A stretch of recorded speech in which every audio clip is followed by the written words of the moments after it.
それではお時間になりましたので、本日のウェビナーの方を開始させていただきます。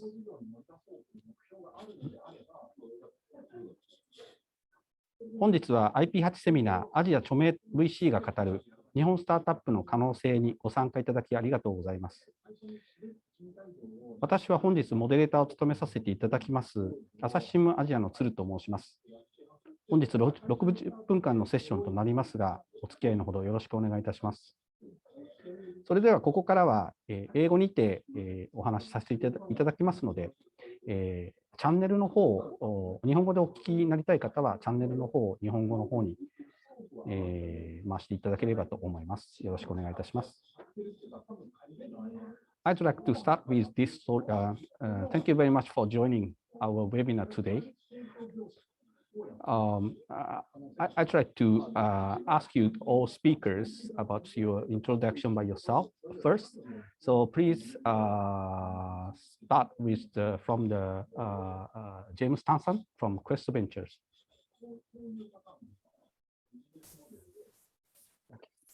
Oh, very good afternoon, everyone. Very good. Very warm welcome to everyone joining us from around the world. Thank you very much, Zuru-san, for the kind invitation from Asahi Shimbun for this panel. And of course, hello again to all my fellow panelists. I have brief slides to share on what Quest Ventures does.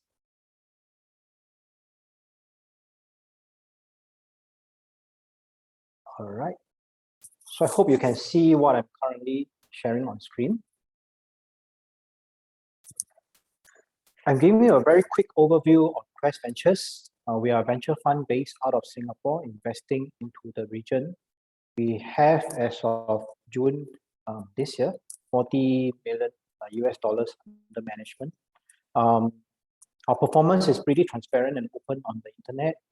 We have about 40+% gross IRR generated by our funds. We manage about 3+ funds, and they invest across the region. Today, we are the top 10 most effective investors, for sure in Southeast Asia and definitely in Central Asia.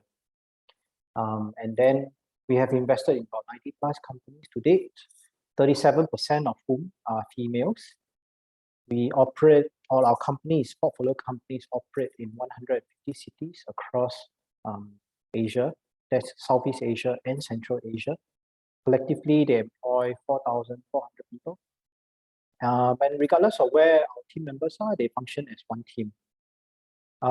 We have also been very kindly awarded different kinds of award, whether it is in our function as a VC, where we were voted People's Choice VC, or in our social impact, where we were voted Champions of Good in Singapore by the MBPC, one of the national bodies in Singapore. Next, we do a lot of ecosystem activities, and these function pretty much across the whole of Southeast Asia. So, for example, in this case, we have invited not just the likes of Vertex and SPH Ventures who are on this call, but in this case, Sequoia Capital was invited to one of our events called Quest for Growth. We also host a lot of delegations from overseas pre-COVID. For example, from Asahi Shimbun, we also hosted Zuru-san. In this case, in this picture here, we hosted Telkomsel, which is one of the largest telecommunication network from Indonesia, as they came to Singapore to understand the VC landscape. We also bring our companies overseas, in this case to Beijing, China, where APOS is one of the world's largest Android launches. For them, for our startups to understand more about how Chinese companies work, what does companies like APOS look out for, and so on. We run events in countries or cities like Kuala Lumpur and so on, primarily to get people excited and to also talk to us about the deals that they have and want to seek funding for. We are believers in angel investments or early stage investments. And so in countries where it's appropriate to do so, we will help to launch or work very closely with our angel investment networks to create or generate excitement in angel investments. And then for our own founders, we have a lot of just founders dinners, founder activities, and so on, because entrepreneurship is a a lonely journey, and we want to make sure all of them know one another and they can talk to one another outside of the usual business. We also are very much involved in Central Asia. So this is a delegation visit to one of the unicorns to be in Central Asia. And then we participate in tons of panels like this one, organized by IPH and Asahi Shimbun. We also have sports activities because running a startup, again, is not easy. So we have sports activities and so on to encourage founders to meet one another outside of business. And just like in Japan, we also celebrate New Year's and so on activities where we encourage a lot more interaction to happen. The media is very important for us as a multiplier of good news and so on. So in this case, press conferences in Beijing were held for some of our companies. Right, last slide on ecosystem activities across the region. This is a panel that we did in Bali. This is MOU signing for digital economy and so on. And we have also signed MOUs in my other capacity with Fukuoka, for example, to create more startup or cross-border activities between Singapore and Japan. We also work very closely with the large technology majors, in this case, Tencent, who came to us 10 years ago, actually, to create or to learn how to do VC. And this very much created what was last year the world's largest corporate venture capital fund, which is Tencent. We also support our companies very much in the things that they do. So this is Carousel Community Day. Carousel is a unicorn in Southeast Asia. And when they do their activities, we also go ahead and support them. We also support our stock exchange a lot, whether it is in Singapore or whether it is in Malaysia, versa. We support them during key events. And because I'm on the panel with Vertex, so I thought I'll bring up a photo with Vertex Ventures when they visited us at Timber Plus, which is a house which is in One North Launchpad, where we hosted Asahi Shimbun many years ago, and where we look forward to hosting you as a Japanese startups. When you come over, we look forward to hosting you at our office in Launchpad. So with that, let me hand over the time back to Zuru-san.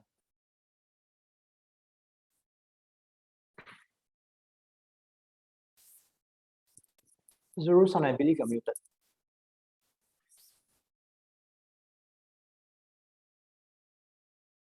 Thank you very much, James Tan-san. So next is Chua Boon-pin-san from SPH Ventures. Please. Okay, hi, good afternoon, everybody. Zuru-san, thank you so much for this opportunity for me to share about SPH Ventures and to be part of this panelist. Okay, so this is our corporate HQ. You can see this new center. So I'll basically give a big background of what we do. A quick recap. SPH Ventures started as a corporate venture arm of SPH. As the earlier picture show, we are actually in the business of media, similar to Asahi Shimbun. And SPH is actually listed in Singapore Stock Exchange. SPH Venture Fund is a fund size of 100 million Sing dollars. We invest mainly in early stage. We start from pre-A all the way to B. We do some C onwards, but typically tend to be treated as early stage investor. We typically invest not more than 5 million, given our fund size, and our typical bite size is about 1 to 2 million. And we invest globally. I have a slide later to show where we invest. But in terms of area, we tend to focus on areas where we are very familiar, which is media related, tend to be digital media, consumer tech. In terms of investment objective, as a corporate venture fund, we have a few objectives. One is obviously to be the market sensing vehicle for SPH, trying to understand what's happening out there in the world so that our corporate can have a better advantage in terms of launching new services, etc. We also try to look for opportunity to partner up with SPH core business. Hence, we look for opportunity to invest in startups that have synergies with SPH. And last but not least, we also want to make money. So financial return is very important. So since 2014, we have invested more than 40 over companies, including one in Japan, Pitik, which some of you may be familiar with. And we have 11 exits, including one last year in Kupang. So this is the composition of the key members. I'm running the fund, and I've been doing VCs for more than 20 years, involved in a couple of exits, and my colleague Kevin is also a key member of the team. I should just quickly move on that. And this is a portfolio construct. As you can see, we tend to be very focused on media, consumer services. We have some enterprise software companies, but that is very selective, and we do invest in fund. So we have invested in China fund, US fund, mainly for deal flow and also to understand, what's happening out there. And in terms of the spread of the portfolio, you can see no surprise there. We are fairly active in the tech hub of the world. We have presence in US, Los Angeles, in New York. We have investment in China, and obviously in our backyard, Southeast Asia, we are fairly active as well. So if you look at the dot, we are pretty well spread out. So we look for opportunities globally, as long as we can make money, as long as it's synergistic. We are willing to travel there. We are willing to talk to the entrepreneurs, and we are willing to evaluate, closely. So that's my quick summary, and look forward to this panel discussion. Thank you. Thank you very much, Boonpin-san. So the last is Mr. James Lee. James Lee-san, please. Sure. Go ahead. Yeah, Zuru-san, I'm trying to share the screen, but I'm getting an error message. I can't start the screen share. Yeah. Okay, maybe I'll try again. Okay.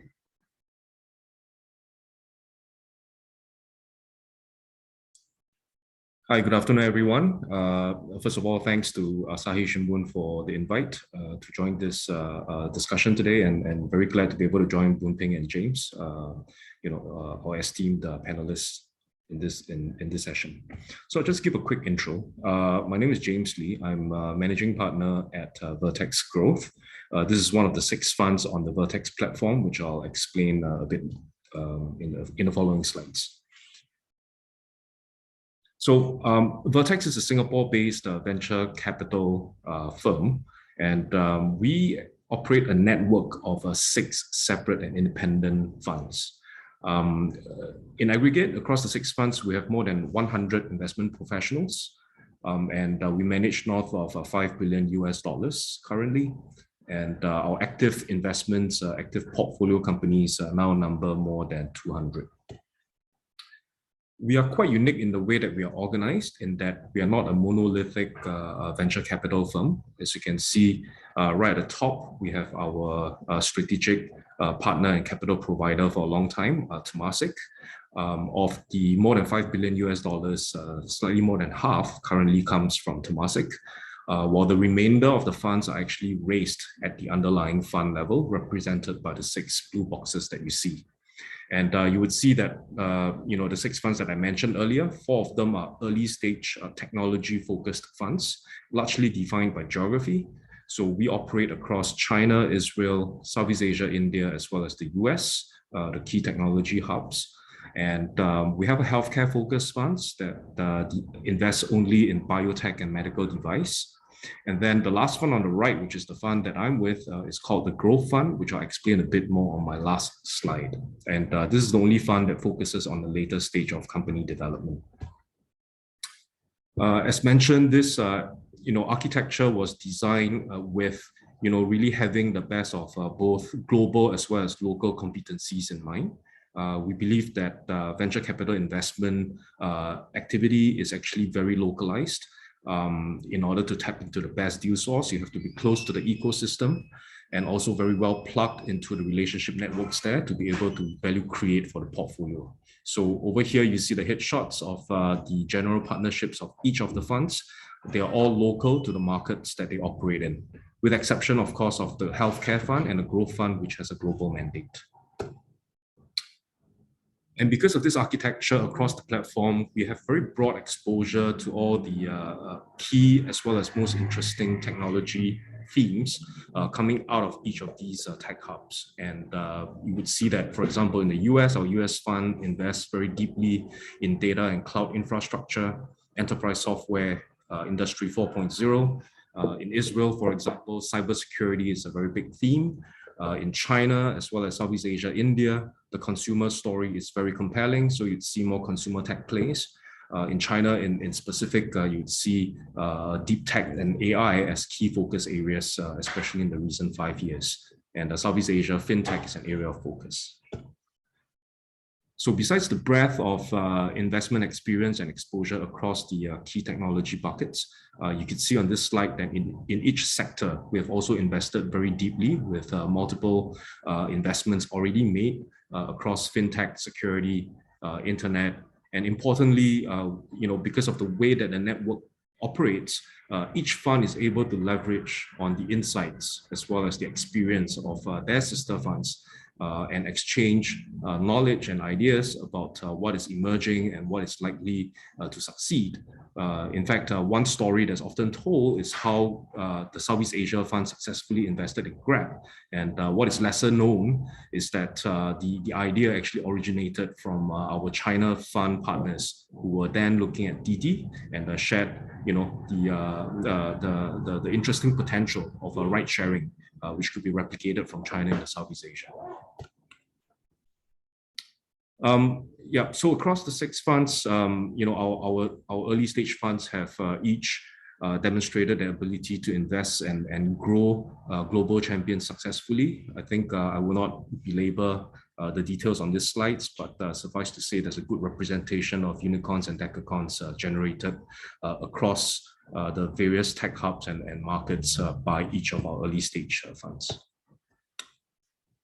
And on the last 2 slides, I'll come a bit more into the Growth Fund, which is the fund that I'm with. The Growth Fund is actually the youngest fund on the Vertex platform.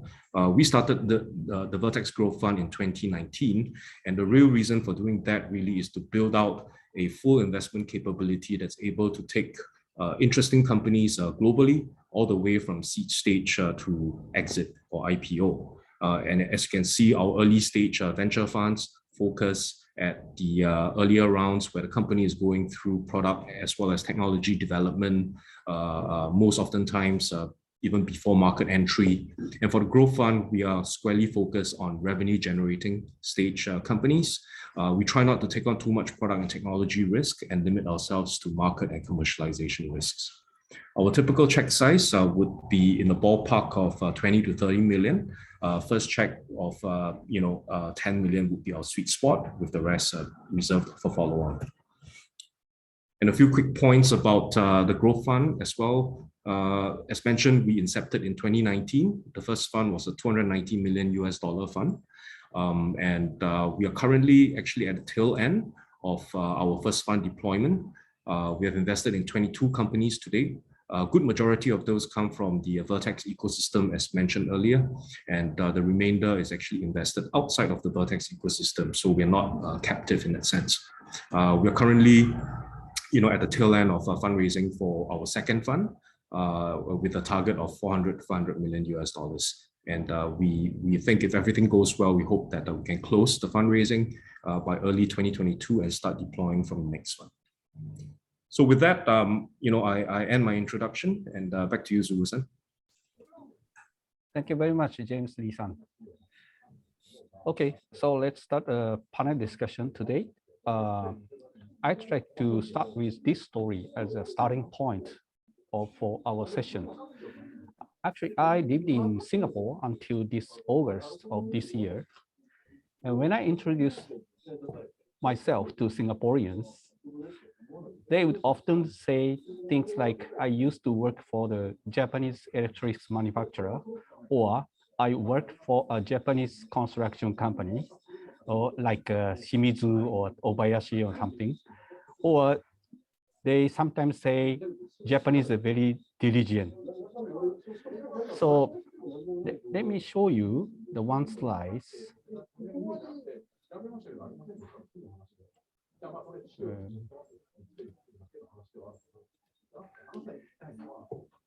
Can you see that slide? Yes, we can. Yep. Yep. Okay. Let me show you the world's market capitalization ranking. In 1989. As you can see, of the top 20 companies, Japanese companies actually dominated the top 5. And 14 of the top 20 were Japanese companies.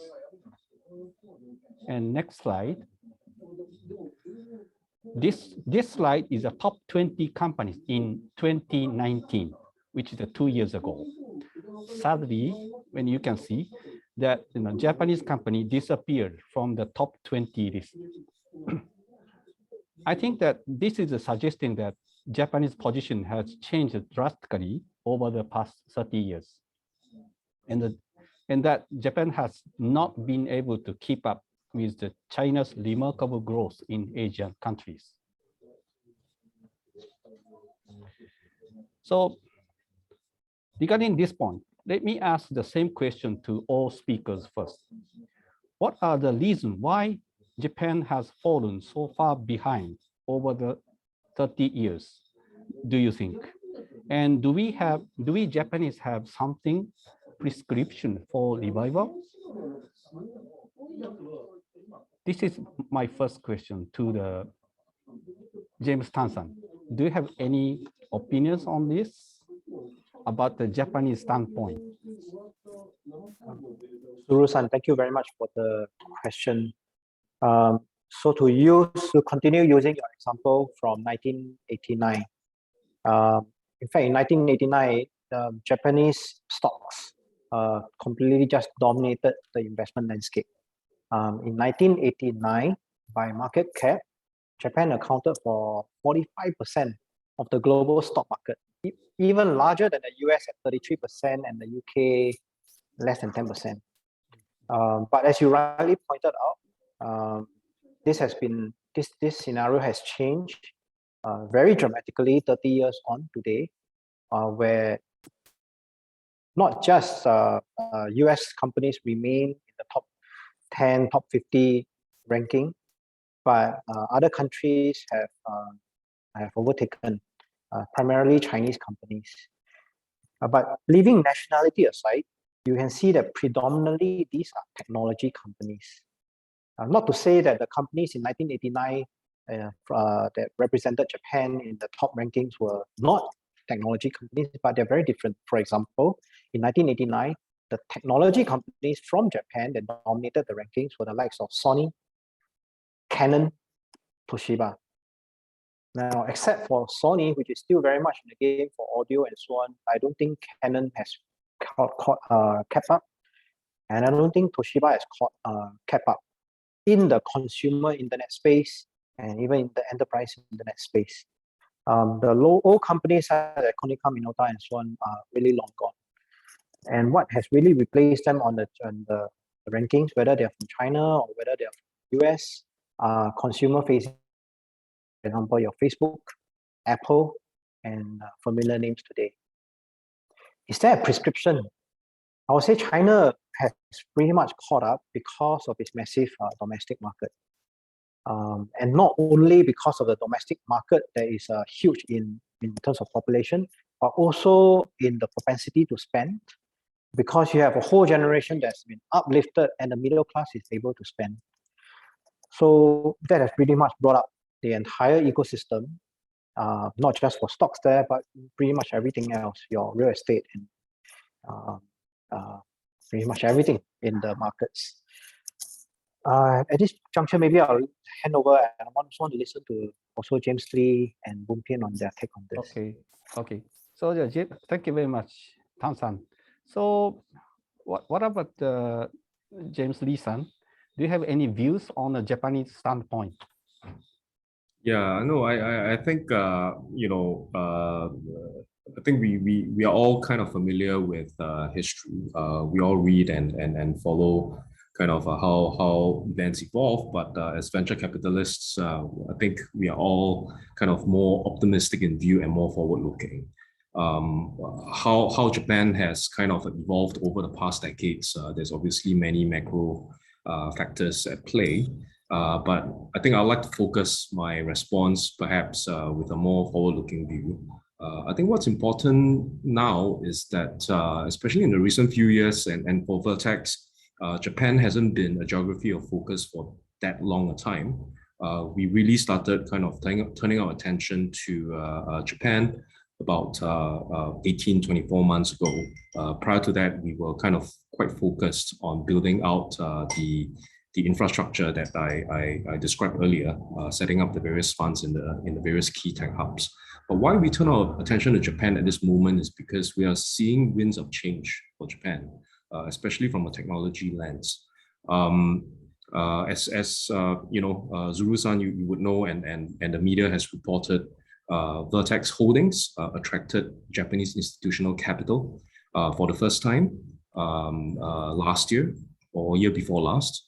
And the reason for that was really because we're seeing very strong impetus, right, from the Japanese corporate sector, the private sector, and identification of the pressing need for a response to technology disruption and the need for internal innovation. So that was the first change that we are observing in the more recent years, right?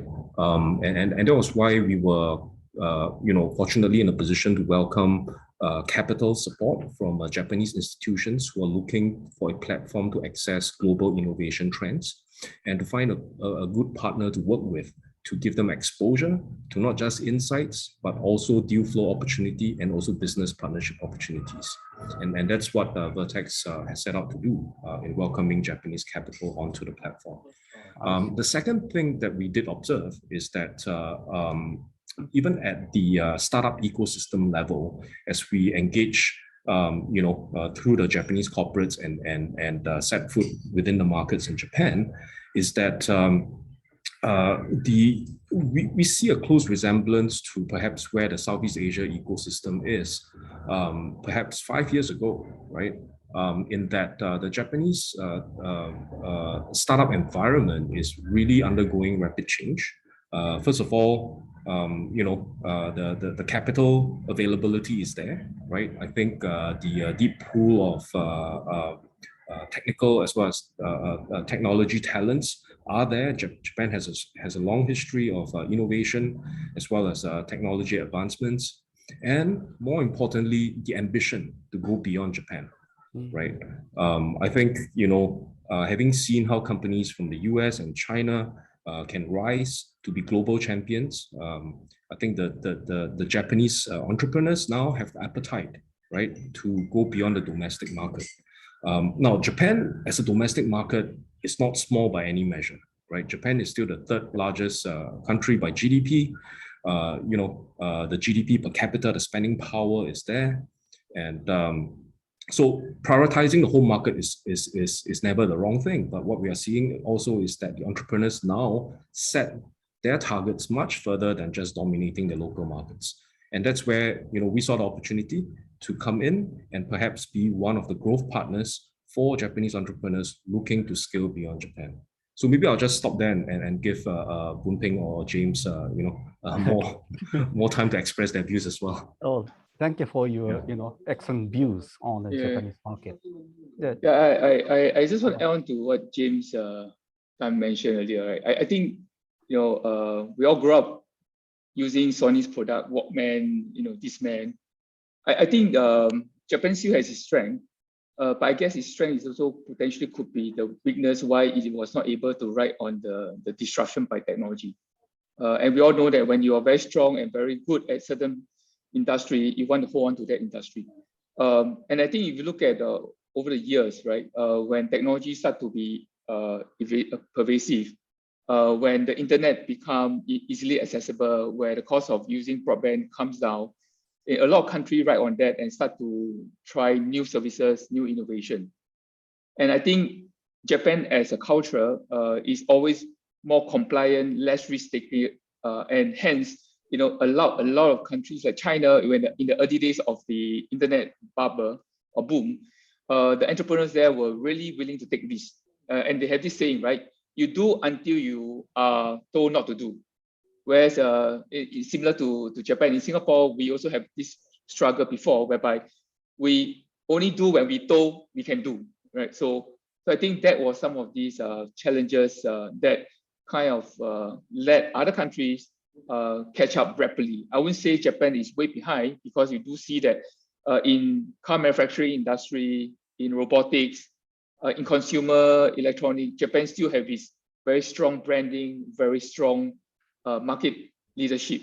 Right? But of course, if you look at the market cap of the world right now, it's dominated, as what James Tan said, is by the internet, the platform, the technology company, and hence that is where the pace of disruption is so rapid that certain countries have been able to ride on that much faster than Japan.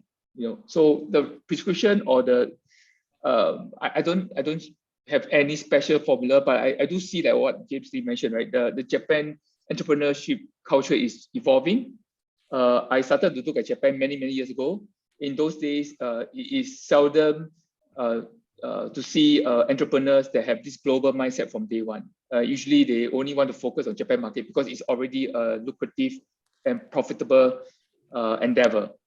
And then when you engage them, it's also sometimes not easy because language is always a barrier.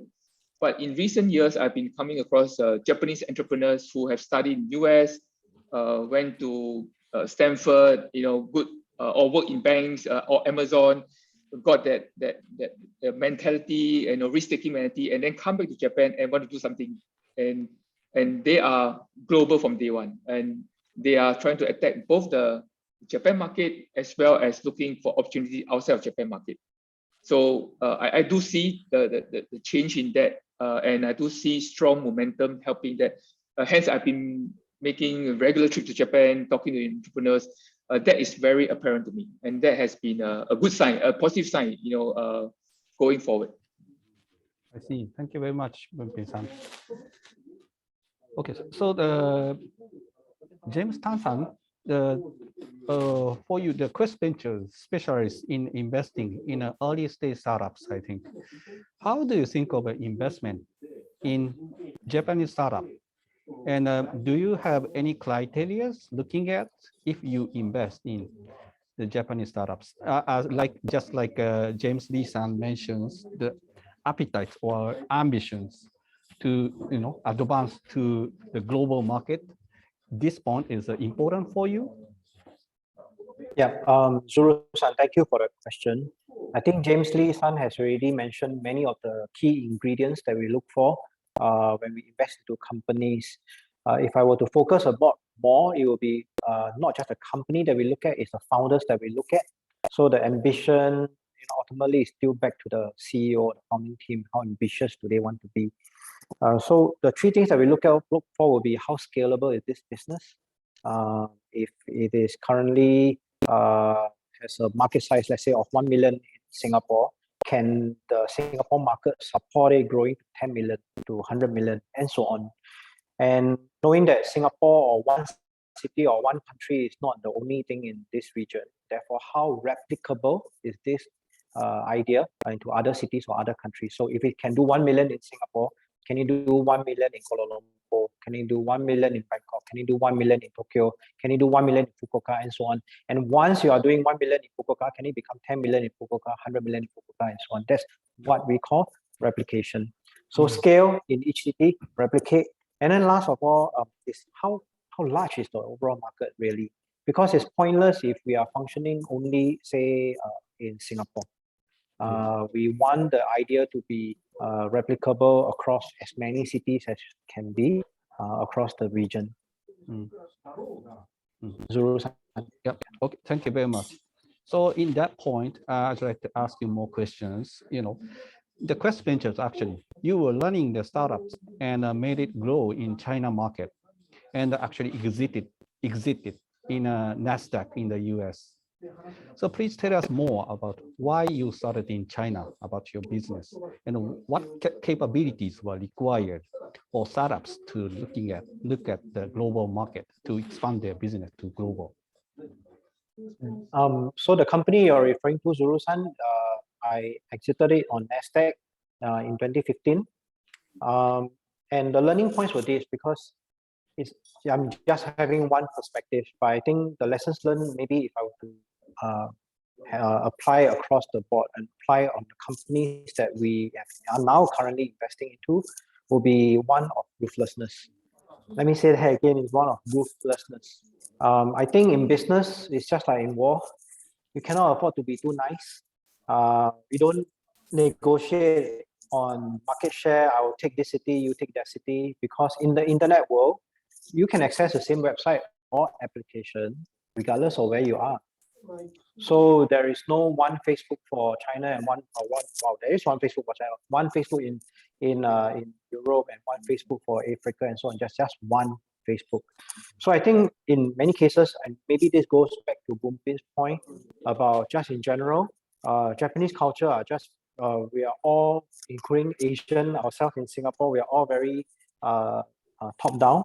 We listen to our seniors, and in many cases, we are not able to take and break the glass ceiling unless some permission is given some way.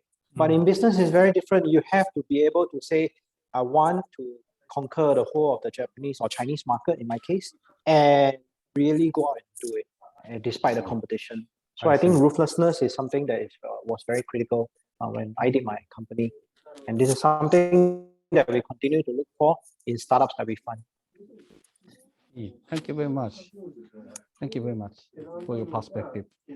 So I'd like to ask the question to the James Leeson regarding the human manpowers and the talents. There are still a few young people in Japan who are willing to take on the challenge of starting the business, just like James Tansan mentions, like in Singapore or other countries. I think this is partly because their mindset of wanting to have a stable job without taking any risks. I guess there is the same phenomenon in Singapore, but how should we give them the motivations? How should we encourage them to start something new for innovations? Yeah, again, I think, you know, it's very hard to prescribe anything. I'll probably be wrong, but again, just leaning back to kind of you know, my own observation in my career as a VC, which is not very long actually. I've joined Vertex for 8 years, you know, and was part of the Vertex Southeast Asia Fund in the early years. I still recall back in 2013, the ecosystem in Southeast Asia back then looks very different from where we are today. Right, I still remember in 2013, that was before Grab's founding, right? That was before we had any unicorns coming out of this part of the world, technology unicorns, right? And it's exactly as you described, Zuru-san. I think the mentality, graduates coming out of the best schools in Singapore, they all want a job in banking, in law. They wanted to be a doctor. Nobody even thought about entrepreneurship. I had problems explaining to my friends what venture capital is, what I was doing, right? Venture what, right? But today, fast forward, I think 8 years, you know, the whole environment has changed, and I think it's a matter of success begetting success. As to how that momentum, that initial inertia was overcome, I think it was probably a mix of both a lot of public as well as private sector support and involvement. You know, at least in Singapore, the government has played a very huge role in that. There were many schemes in place, you know, through Enterprise Singapore, through you know, EDD, and a lot of other government agencies. There were a lot of funding programs, first to bring in investor interest. And then at the same time in academia, there was a focus on, you know, investing into disciplines, right? The STEM disciplines that would generate that pipeline of engineers and software developers and AI experts, right? To power these companies. And then, you know, the appetite to take on risk as an entrepreneur really comes with the first few cowboys getting success. Right? And after that, people seeing that possibility, lowering their fear of failure, right? That would encourage more people to jump in. I still remember one very interesting anecdote from and this is a life science VC from the US. I visited Cambridge, Boston, and you know, I was in one of those biotech hubs. And, you know, I asked a very kind of a naive question, right? How did Boston get to where they are today as the life science hub, right? Biotech hub of the world. She says that, you know, it wasn't always like this. It took us many years, but today, anybody who wants to start a biotech company or who wants to join a biotech company would place Boston as the first choice, because they know that even if my company fails, before I walk down the end of this corridor, I'll find the next job.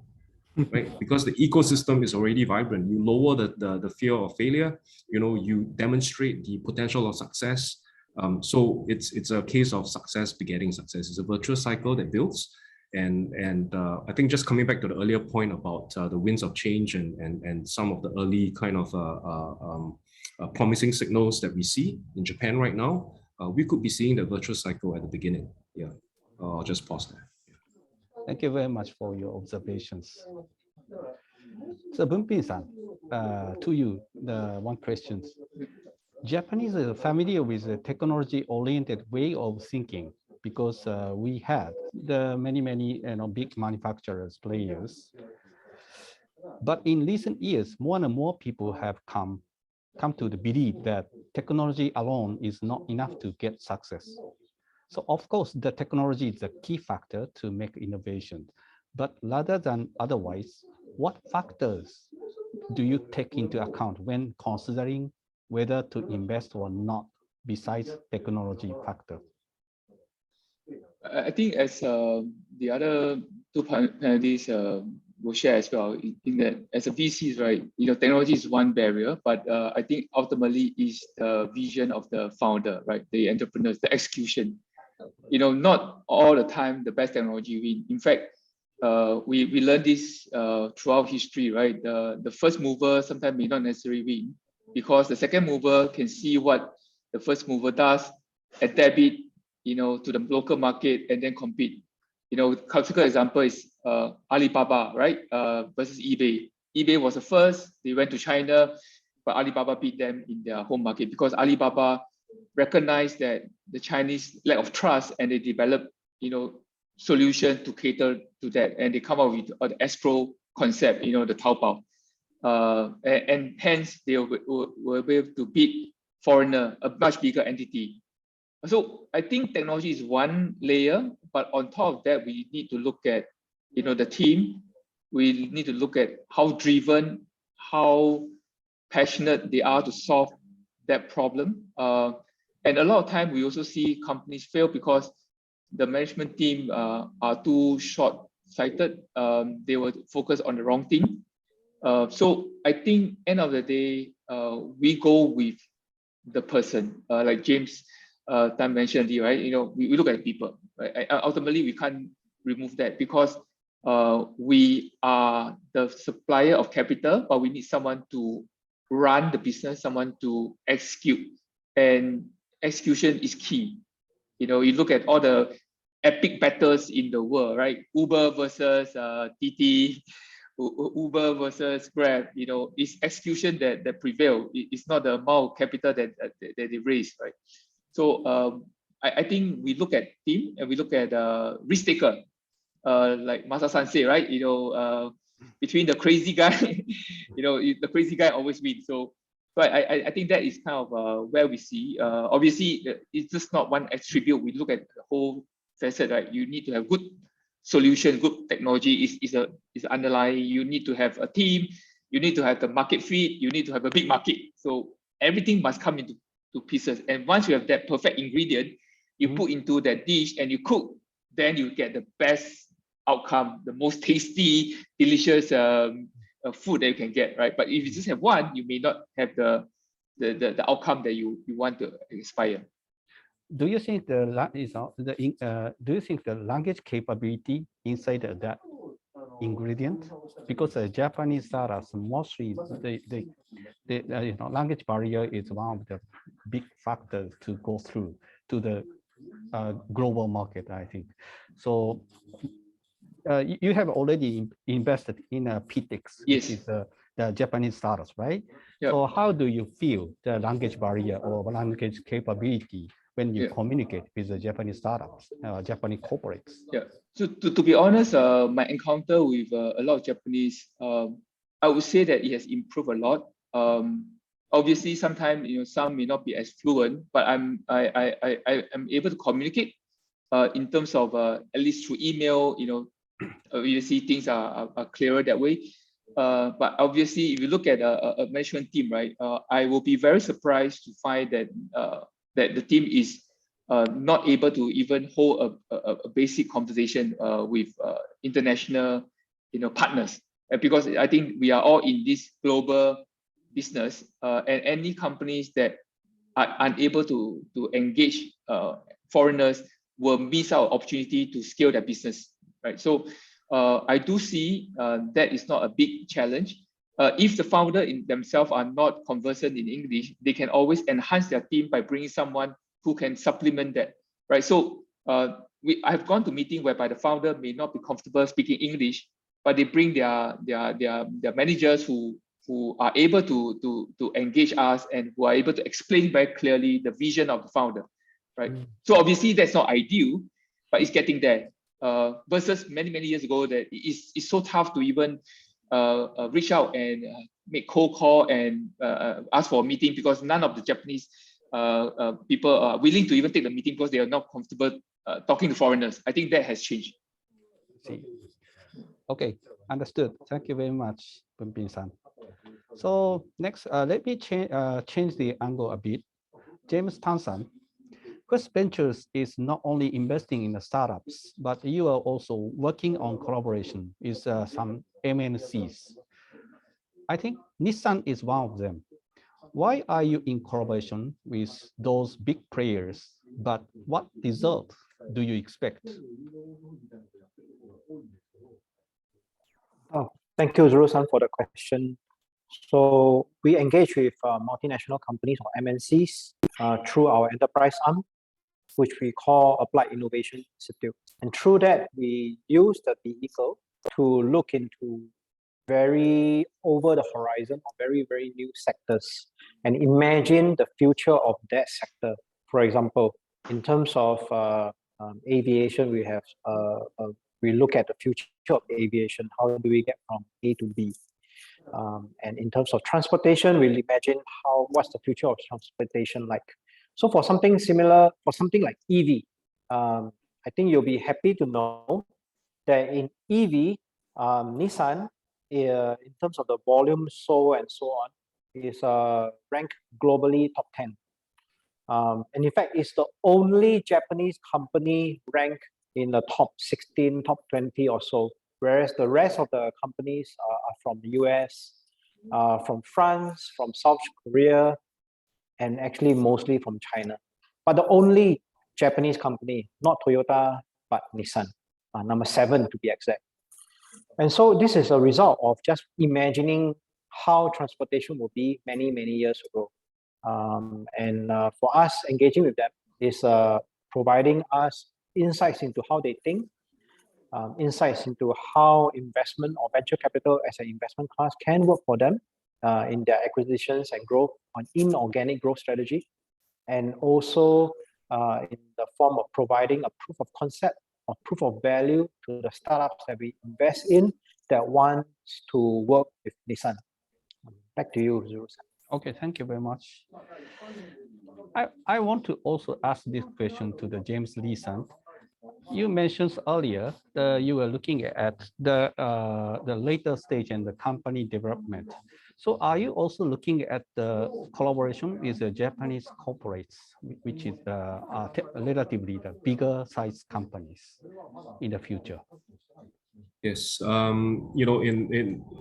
in the same way that James and Quest Ventures has executed a strategy trying to leverage the corporate, the MNC's perspectives with regard to disruption to the core businesses and how they can innovate as well as to reinvent themselves. We believe that this has a lot of value as well, and we've been doing that through various mechanisms. One is to invite some of these corporate partners to be strategic investors in our master fund. Our respective Vertex funds have also raised money from various Japanese corporates with a view of working with them to help them address some of their innovation needs as well as inquisitiveness. But selfishly on our side, there are a lot of other benefits of working with big corporates, and Japan is one key market, but we do that across the globe as well, which is that, as we listen to the technology pain points, right, or their interest areas, we are actually creating for ourselves the capability to value add to our portfolio companies as well. And, the Vertex global platform gives us that network and that opportunity to bridge this kind of demand and supply, needs globally, right? And connecting into the Japanese market is obviously very, very important. Japan, as mentioned, is still one of the major markets of the world, right?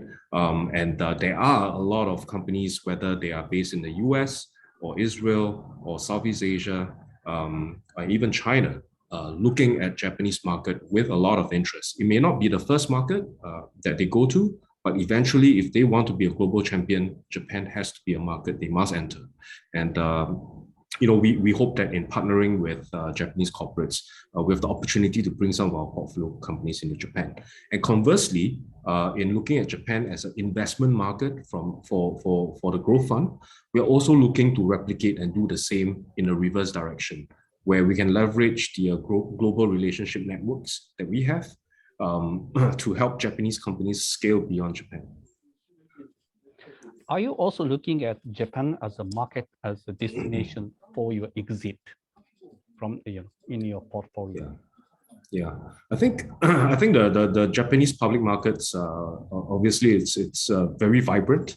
In fact, I believe this year is a record year for number of IPOs that have unicorn outcomes, right? And I think the Japanese Stock Exchange, to their credit, has done a very good job creating a very liquid environment where companies below 1 billion also get very good retail investor interest and get very good funding support. And therefore, it's always going to be a viable market. But the question here is, what are the relevant targets to bring to Japan? Which is why the earlier point about bringing companies into the Japanese market, into the minds and awareness of the Japanese consumers, Japanese corporates. I think that would position some of our portfolio companies to be potential IPO kind of candidates in the Japanese Stock Exchange. And we certainly look forward to that. In fact, confidentially, we have one portfolio company right now, originated in Southeast Asia and merged with a Taiwanese company, and now re-domiciled to Japan, planning to IPO in Japan.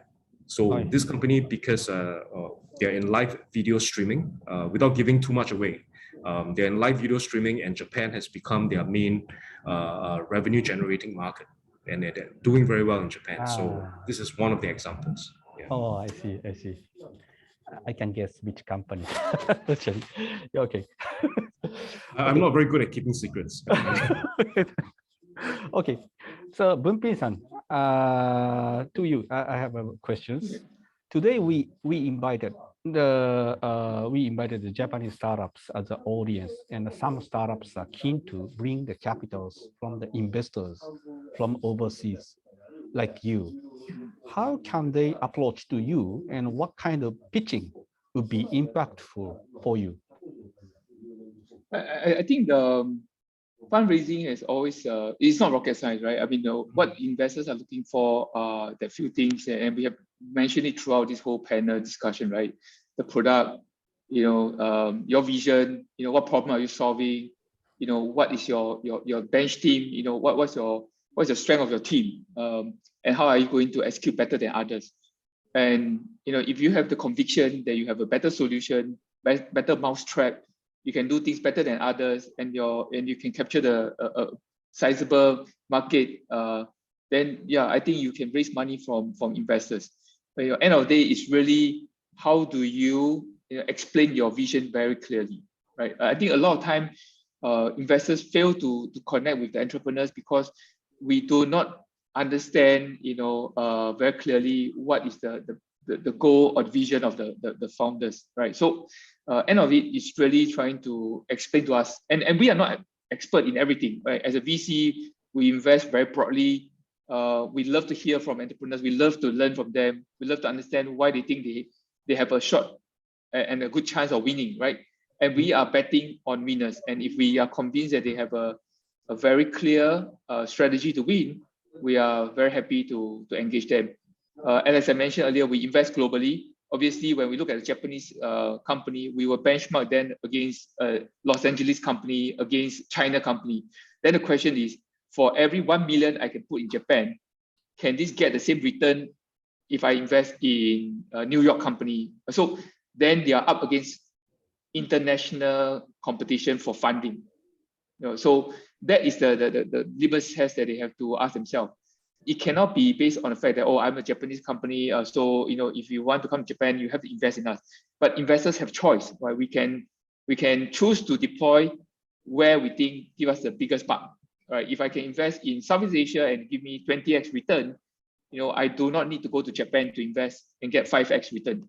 So I think the litmus test is whether your opportunity that you have is worth our effort to travel all the way to Japan to meet you and to bet on you and to believe that this will give us the necessary risk and return profile, right? So I think that's kind of how they should be thinking. It has to be audacious plan, but it has to be a plan that is believable and is within their ability to execute. Yeah. Okay. Understood. Thank you very much. So now it's very fast, but the time has come. So this is last questions. Yeah, this is a very specific question to the Japan market, I think. So in Japan, actually, 30% of the total populations, which is 36.4 million people, are over the age of 65. Japan is the most so-called advanced aging society in developed countries. This is just an example of our social challenge. But are you looking at this, aging society, aging community as your opportunities or as your test bed when you do something in Japan market? James Tansen, do you have any views on this aging society in Japan? Yeah. Zuru-san, thank you for the question. The segment of the population you refer to is what we call the silver economy. Yeah, silver economy, yes. And the silver economy is huge. From assisted living to autonomous vehicle. These are all technological developments that not just have a positive impact on the youth using them, but also on the silver economy. So in short, to answer your question, yes, we are looking at how technology can impact, possibly improve the lives of our seniors. James Lee-san, are you also looking at this silver economy? Well, to be honest, we not very specifically as a theme, although I totally agree with James of Quest that this is a very interesting opportunity, especially for Japanese startups, because the problem is so pressing in Japan. Therefore, necessity begets creativity, right? There'll be very interesting opportunities. And I think the other silver lining here, pardon the pun, is that this is where Japan's so-called social phenomena or challenge can be turned into an advantage, because you are the first society to kind of have to address this pressing problem. But guess what? The aging population issue is not exclusive to Japan. I think, in other markets, developed markets in the US, in UK, even in China, Singapore, we are seeing that as well. These are markets that will need this kind of solutions. And that presents a scalable global marketplace for Japanese startups who are able to crack the problems faced by the aging population in Japan. Yeah, I totally agree with you. What about the Bunpin-san? Yes, no, definitely this is an area that we have been spending a bit of time to look at. I think partly because my corporate also have a retirement home. And we also have a similar view that going forward, this will be a huge problem, even for Singapore, right? Our birth rate is declining. So very soon we'll be in the same situation as in Japan. And we are already starting to observe that robots has been deployed in retirement home in Japan or in certain market to help manage some of those labor shortage. And I think Japan has been well known to actually use technology to improve productivity, right? So we know that the best way to look at opportunities that's going to be in our backyard is to look at market that's already going to have that immediate problem right in front of them. And it's a huge market, and that's what James Tan said, right? Huge opportunity, and if it's worth to tackle, definitely as a VC, we will look at that. Obviously, technology will play a part in trying to solve that because you can't use human to address the labor shortage. Hence, I think we are having that as one of the key focus for us, health tech and retirement home, aging as a team in general. Thank you very much. So now we have reached the end of time. So, to each of the speakers, thank you very much for taking your time to join us today. Lastly, for audience, if you have any questions for the speakers, please write it down in the question box or send the email to this here, iphatch@peacefuture.com. If you send the questions to this email address, we will get you back. We will try to get you back the answers from the panelists. Okay. Okay. So thank you very much today for the James Tan-san, James Lee-san, Chua Bumpin-san. Thank you very much today. Thank you so much. Thank you for your time. Taking time with Yeah, us. thanks, Zuru. Yeah, thanks, Bumpin. Thanks. Have a good day. Have a stay good safe. evening. All of you, stay safe. Take care. Bye. Thank you very much. Bye-bye.